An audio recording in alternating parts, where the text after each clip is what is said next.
شهر رمضان الذي أنزل فيه القرآن.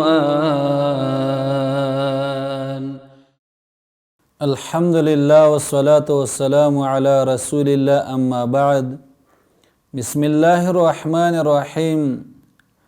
محترم اوریدن کو فرمضان کی قیام کول یعنی تراویح کول او د شپې الله رب العالمین د عبادت کول دا ډیر فضیلت لري.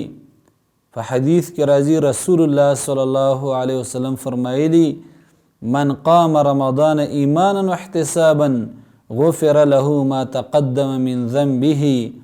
څوک چې ودرید په رمضان کې د وجې د ایمان او د ثواب په نیت باندې نو الله رب العالمین به درته مخکینی ګناهونه وبخي.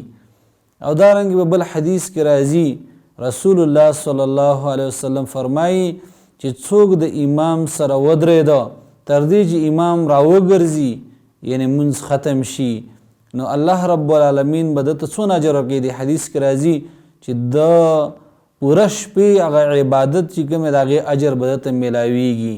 نو غرض دا دی چې په روژه کې په کثرت سره عبادت کول، نفلونه کول، تراویح کول او د شپې منځ کول دا ډیر اجر لري او دا یو موقع ده او یو فرصت دی.